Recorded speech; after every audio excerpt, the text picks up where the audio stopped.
Hi. So I've been thinking a lot recently about aging. I'm not even just 27 with no money and no prospects anymore. I'm actually 28, nearly 29, which is nearly 30, nearly 35, which is nearly just dead, basically. Obviously, don't actually believe that, but I've been traveling for the last 8 months, and traveling in your late 20s is very humbling. I was hiking with two very nice young women recently, and when I told them how old I was, they were like, "No, you don't look that old." Okay. And then they said, "We hope we're still hiking when we're 30.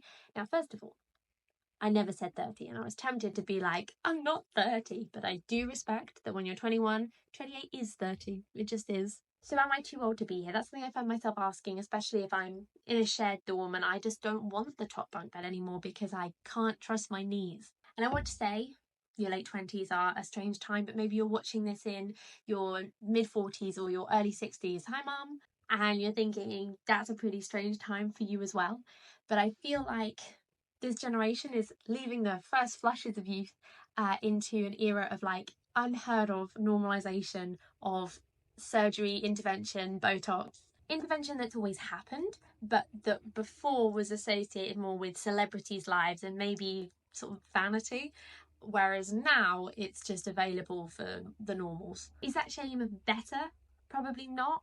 But now I find Botox is a frequently referenced subject in the group chats, and I am haunted online by foreheads so glassy I can see my crow's feet in them. It's very difficult to talk about this kind of thing without sounding like a jealous little shrew. So I just want to caveat that with I am #grateful for these added reflective surfaces where I can check if there's something in my teeth. Blessed. Of course, this makes me think about my own lines. There's been a 73% or something crazy rise in Botox. I'm about to come back from a country with one of the highest UV ratings in the world.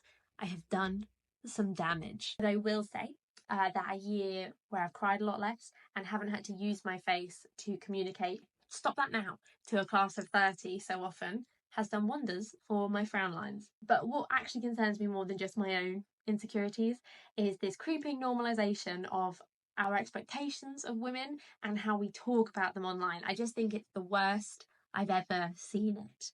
Online, wherever I log in, I end up being flooded with videos. And I know, like, oh, you're telling on yourself, you're an algorithm. Every woman I talk to about this says the same thing. It's the same videos of she's in the wrong colour, she's got the wrong hairstyle, she's had the wrong work done, this is the work she should have done. These are her myofunctional issues. There was, to my view, a brief moment in the 2010s where the culture was still super sexist, but it was not cool to be seen publicly criticising someone else's body. It still happened, but it didn't give you sort of internet groovy character vibes. It was something that made you look like a weirdo. It happened more on channels where people exclusively ate bananas, for example. Now it seems to be a surefire way to get views, and we all just love to join in. The comments on these videos will be full of flaws that the viewer has noticed, comments on what they do and don't like about her body, or comments about a different person who's not even in the video. I was watching a clip of Amy Lou Wood talking about how she doesn't want to have Botox, and the comments that were in theory like in support of this body positivity, body neutrality outlook used it as an opportunity to reference other celebrities who have had work done who the commenter wanted to shout out for looking particularly bad. So even this video about not following like the beauty standard was used as an opportunity in the comments to criticize other women's appearances. I'm so sick of saying that phrase. Back in December out here, I looked after a 9-year-old girl, and on Christmas Day when she opened her stocking, it was full of beauty facial serums and body sprays, and it made me wonder, are little boys unpacking sort of self-improvement projects in their stocking, or are they still allowed to play and imagine? I don't think they are being taught at 9 to obsess over their skin and the idea that their life's work is the preservation of its youthful glow. I don't know if this is changing the beauty standard exactly, but it's definitely tightening its grip. Because now that we all have access to these procedures, in theory, the question becomes, when are you going to do something about that? Like, when are you going to fix that? And if you're not, it's sort of implied that you are lazy, slovenly, and that you're kind of inflicting that unpleasantness on everyone who has to look at you. Moral worth and beauty have always been conflated. You know, the fairest of them all also means you're the best of them all. You don't know you're beautiful, and that's what makes you beautiful. Like, this is very GCSE media studies stuff. But I think it bears repeating because you see this stuff now trotted out unquestioningly. Like, oh, aging unproblematically, as though to age or to look worse is a moral failing.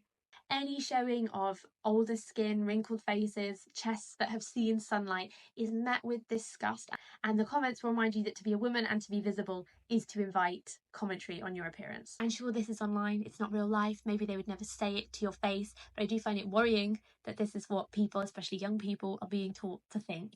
And obviously these standards are exclusive. Obviously you can't reach them if you don't have the money, the European features, the skin colour. You know, it's not free to achieve and maintain glass skin. And if you want a good injector so you don't get botched, that also costs money. And God forbid you do get bad surgery, because then that will be held up to show that you were actually a bad person all along, and now your terrible features just reflect that. And what makes me really sad is it's women who are so often policing this, making the videos, leaving the comments, finding these crazy new hyper-specific terms. Like the thigh gap walked so that American Doll legs and wide rib cage could run. Those aren't even probably up-to-date terms of what's crazy stuff is being said now, but I'm really trying to not be part of it.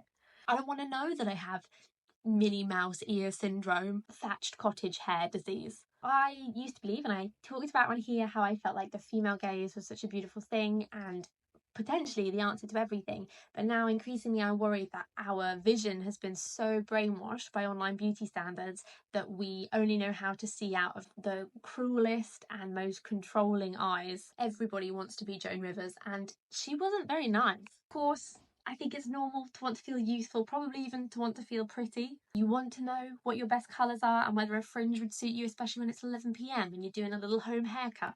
But personal choice never has existed in a vacuum. And when we take part in this, we are contributing to it. We are adding rungs to a never-ending ladder of the pursuit of perfection. And I've already said my knees hurt. And the thing is, the limit does not exist here. We will never feel pretty enough, because capitalism and selling us stuff will never want us to. There'll always be something new to fix or some way to look better. So the best thing we can do is try to get off this haunted merry-go-round. Which colours make you smile? Which photos do you look back on and remember being your happiest? And when did you first feel ugly? How old were you? And can you pinpoint that moment and feel furious? So what can we do about this? I think we can stop engaging with and liking videos that traffic in views by criticising women's bodies. We can stop normalising comments that equate beauty and goodness. We could see a video where a woman is being abused for existing in her natural state and leave a positive comment. You also have the freedom to be ugly whenever you want. You can embrace your lines, you can notice them on other people, as I'm sure you do, and practice finding them beautiful, because the thing is, there is beauty in them. We've just all been so deeply conditioned to not see that. And if you don't believe me, because I've talked to some people who don't believe that that's true, notice, and again, the GCSE media studies of it all, I'm sorry. Notice when you see a man in an advert, perhaps modelling a sexy pair of glasses, whose face is lined, craggy, middle-aged, and his female counterpart with her poreless adolescent skin, and be like, I do not want the women in my life to feel like they have to freeze their faces as an apology for continuing to still exist. I want to tell my friends how beautiful they are, how funny they are, how smart they are, how clever they are. I'm inspired by the coolest women I know who have squinted in the sun, on bikes, on long walks, on surfboards. I'm inspired by my mum, whose face I increasingly have, and by my grandma, whose lines were part of her face to me, but now I don't have enough pictures of because she didn't like how she looked. I say go out and do your own squinting, smiling, frowning, crying. And just remember, it's better, I think, to have a face aged by the sun than one frozen in time by the blue light of your phone screen. It's been a while since I've been on here, so if you watched this, that was really nice of you, thank you. I feel like naughty coming back to this channel I've neglected for such a long time.